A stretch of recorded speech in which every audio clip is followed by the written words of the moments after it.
शहरी विधायक प्रमोद विज ने प्रेस वार्ता कर बताया कि हाल ही में 10,000 लाइट्स के टेंडर में क्रम्पटन की लाइट्स का नगर निगम द्वारा दिया गया टेंडर अब तक का सबसे सस्ते रेट वाला टेंडर है। उन्होंने विगत वर्षों के टेंडर्स का हवाला देते हुए कहा कि जिन लोगों को यह महंगा लगता है, दरअसल वही लोग अफसरों से मिली भगत कर जनता के पैसों को लूटते रहे हैं। प्रमोद विज ने कहा कि विधायक होने के नाते सरकारी पैसे के वे संरक्षक हैं, इसीलिए उनके रहते कोई भी भ्रष्टाचार या अनियमितता वे नहीं होने देंगे। उन्होंने कहा कि पानीपत की सम्मानित जनता ने उन्हें जिस विश्वास के साथ अपना प्रतिनिधि चुना है, उस विश्वास पर खरा उतरेंगे। उन्होंने कहा कि पानीपत के विकास के लिए उन्होंने एक विजन डॉक्यूमेंट तैयार किया है, जिसमें वे काफी हद तक सफल हो चुके हैं और कुछ दिनों के बाद युद्ध स्तर पर पानीपत में विकास कार्यों की शुरुआत होगी, जिसका न केवल औद्योगिक नगरी पानीपत को लाभ होगा बल्कि जाम से भी मुक्ति मिलेगी। मसलन असंध रोड व गोहाना रोड से डाहर मोड़ तक 4 लेनिंग होने का कार्य पाइपलाइन में है। वहीं 2 अंडरपास बनाए जाएंगे। 2 पुराने अंडरपास में आमूल चूक सुधार किया जाएगा। गोहाना रोड फ्लाईओवर को डबल किया जाएगा और एक नया फ्लाईओवर ओल्ड इंडस्ट्री एरिया से मिनी सचिवालय तक बनाया जाएगा। देखिए, टेंडर नहीं लगता अगर निगम के अंदर जाके लोग आपके सामने है। आप सोशल मीडिया चेक कर लीजिए ना, उसमें क्या मिल रहा है आपको। मेरा बताने की जरूरत नहीं है आपको। आप देख सकते हैं उसमें कौन से लोग कह रहे हैं कि इसको महंगा है। इस टेंडर को अगर आप महंगा समझते हैं तो फिर प्रमोद विज को मेहनत नहीं करनी चाहिए। जिम्मेवारी अधिकारियों की है। हाँ। टेंडर ठीक लगाना जिम्मेवारी अधिकारियों की है। राजनीति जो लोग हैं, जनप्रतिनिधि हैं, हमारे पार्षद हैं, वो हट्टे मंदिर बैठ के टेंडर नहीं देख रहे हैं। लाइटों के टेंडर लगाना निगम के अधिकारियों की जिम्मेवारी थी, उसको ठीक रेट पे लगाना जिम्मेवारी थी। जो उस समय के अधिकारी हैं उनसे जवाबदेही होनी चाहिए। एक इंक्वायरी पहले बैठी हुई है, लेकिन फर्क आपके सामने है, कितना बड़ा फर्क है। और मैं कोई डाटा ऐसे जवानी आपको नहीं दे रहा हूं, मैं उसके जॉब वर्क ऑर्डर तक आपको दे रहा हूं। जॉब वर्क ऑर्डर इसमें लिखे हुए हैं, कौन सा जॉब वर्क है, कितनी क्वांटिटी है, कितनी लाइटें, किस वाट की लाइटें हैं। तो डेफिनेटली मैं माननीय मंत्री जी से ये पूरी चर्चा करूंगा अगली मीटिंग में चंडीगढ़ के अंदर। मैंने 5 तारीख को जाना है, उनसे पूरा विचार विमर्श करेंगे, उनके संज्ञान में लाऊंगा, डॉक्यूमेंट के साथ लाऊंगा। इनके जो वर्क ऑर्डर्स हैं वो भी मेरे पास है। आज लाइटें हमने 1532 रुपए की ली हैं। ये लाइटें इससे पूर्व में कभी तो 4825 रुपए की। टेंडर नंबर है मेरे पास, वेंडर का नाम है, किस वेंडर से ली है, ठेकेदार कौन है, और उनका नंबर है, सारा क्वांटिटी है और उनके रेट भी हैं। ये मैं आपको आज दूंगा।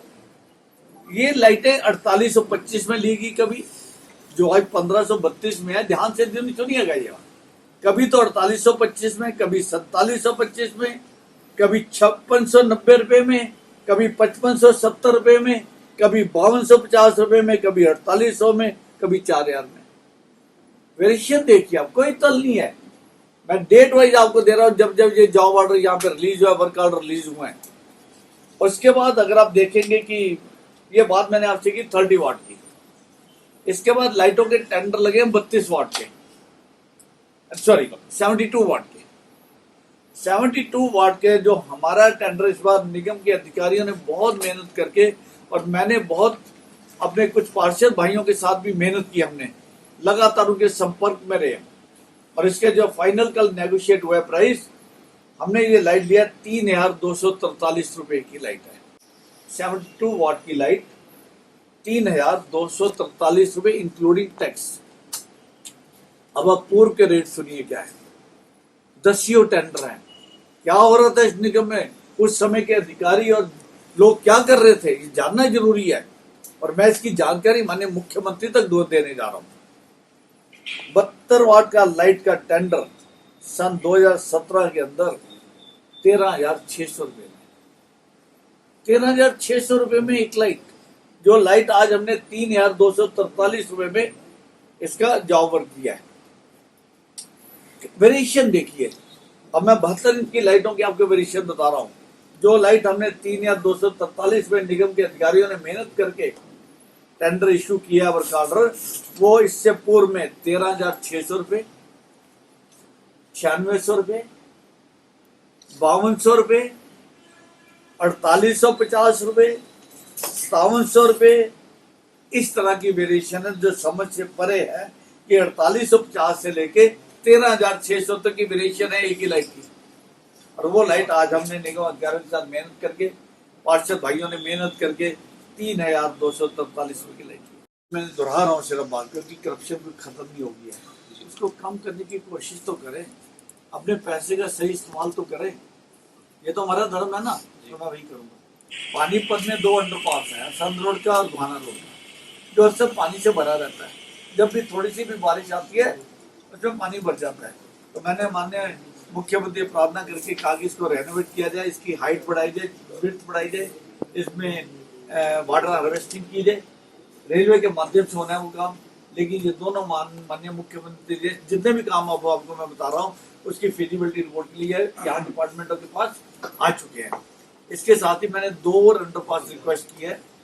एक अंडरपास जाट रोड पे, क्योंकि पैदल जाते हो रिक्शा वाले को पुल के ऊपर से जाना पड़ता है, उसके लिए बड़ी दुविधा है। तो एक अंडरपास मैंने वहां के लिए रिक्वेस्ट किया नया, और एक अंडरपास नई अनाज मंडी से शिव चौक आजाद नगर, वहां एक अंडरपास निकालने के लिए मैंने रिक्वेस्ट किया है।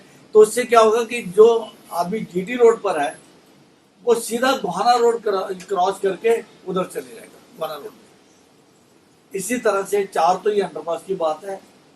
एक और ब्रिज जो ओल्ड इंडस्ट्री एरिया को जोड़ेगा जीटी रोड के साथ, उसका भी माननीय मुख्यमंत्री जी ने संज्ञान ले लिया और यहाँ पे रिपोर्ट आ गई। उधर से तो जहाँ से आली पार्क का तिकोना पार्क है वहां से उठेगा और आगे जाके उसकी वी शेप में आर्म जोड़ेगी। एक पीडब्ल्यूडी रेस्ट हाउस पे उतरेगा और एक आर्म इनकम टैक्स ऑफिस की तरफ चला जाएगा। अच्छा। आगे जाके वो डिवाइड हो जाएगा। और आपकी जानकारी के लिए इसकी डीपीआर बन चुकी है।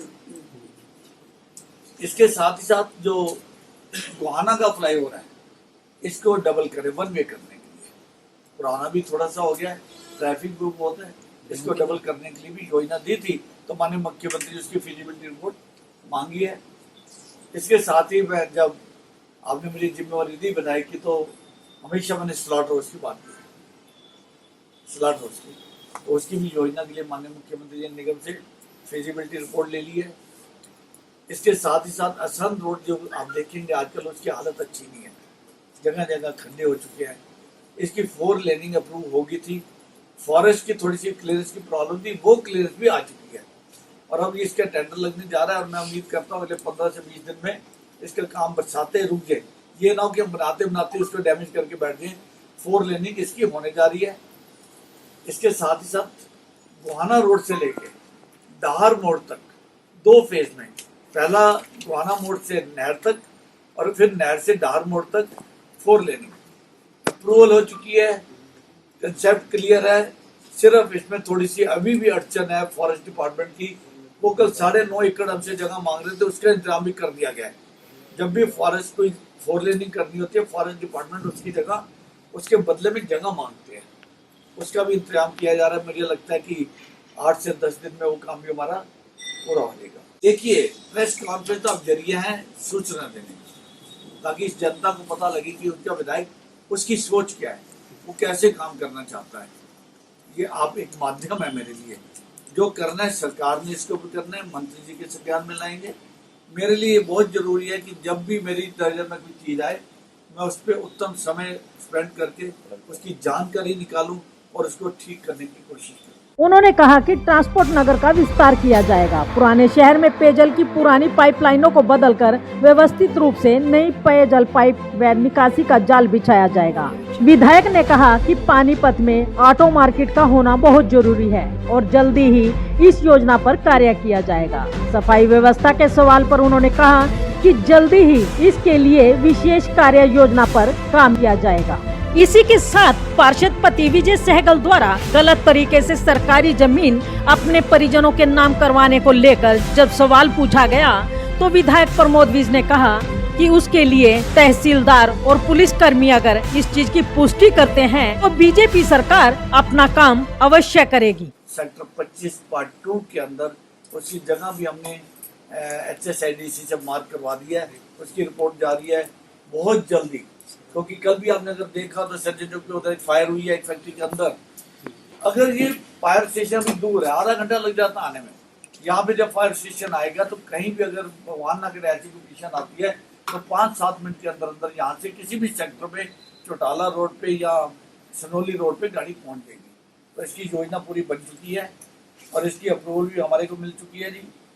और इसके साथ ही साथ एक धोबी घाट की अप्रूवल भी 1 एकड़ की मिल गई है, उसकी भी फिजिबिलिटी रिपोर्ट, क्योंकि धोबी कल्याण योजना वाले जो यहाँ एसोसिएशन वो लोग आए थे, लेटर दे के गए थे, उसके लिए हम लगातार संपर्क में काम कर रहे थे। तो इसकी फिजिबिलिटी रिपोर्ट भी हमने यहाँ से भेज रहे हैं। एक सबसे बड़ा काम, पानीपत पुराना शहर जो है, जैसे सनोली रोड से लेके आपके ये बरसत रोड तक और इधर जीटी रोड से लेके नाके तक, या कृष्णपुरा का पुरानी कॉलोनियाँ, यहाँ पे पानी पीने की समस्या बहुत गंभीर है और निकासी की भी बहुत गंभीर है। शहर के अंदर पुराने पाइप डले हुए सीवरेज के, जो उस टाइम डले थे जब पॉपुलेशन बहुत कम होती थी, और कई जगह पीने का पानी साफ नहीं आता, जगह जगह से कंप्लेंट आती है। तो माननीय मुख्यमंत्री से प्रार्थना करके हमने उसकी भी उन्होंने फिजिबिलिटी रिपोर्ट मांग ली है। और मैंने अधिकारियों के साथ रुपेश जी और राजेश कौशिक जी जो पब्लिक हेल्थ में है, उनके साथ मेहनत करके इसकी डीपीआर भी हमने तैयार कर दी है पूरे पानीपत शहर की, चाहे वो तहसील कैंप का एरिया है, कृष्णपुरा का एरिया, पुराना शहर है। तो इसकी योजना का भी जैसे फिजिबिलिटी रिपोर्ट जाएगी तो शहर में नए पानी के पाइप और सीवरेज की जहाँ जहाँ कमी है उसका काम भी सुचारू रूप से कर दिया जाएगा। देखिए, मैंने भी पेपर में पढ़ा है और शायद 25 व्यक्तियों को रजिस्ट्री है, इसके बारे में मुझे मीडिया में समाचार पत्रों में सारी न्यूज आई हुई है और कुछ सोशल मीडिया पे भी ये न्यूज चल रही थी। अगर ऐसा किसी ने किया है तो दोषी है, और इसकी जो जानकारी है सबसे बढ़िया तरीके से तो आपको पुलिस डिपार्टमेंट से या तहसीलदार से मिलेगी। अगर ऐसा कुछ हुआ है तो उसकी छानबीन जरूर होगी और कानून अपना काम करेगा। तो उसके साबित अगर हो जाता है, अगर एफआईआर होके अगर ये हो जाता है कि ऐसा हुआ है, ऐसे लोगों को रख सकती है पार्टी में। फिर अगर कानून अपना काम कर रहे हैं, कानून अपना काम कर, अगर कोई कन्विक्ट हो जाता है तो बीजेपी अपना काम करेगी, कन्विक्शन के बाद करेगी, कन्विक्शन से पहले नहीं करेगी।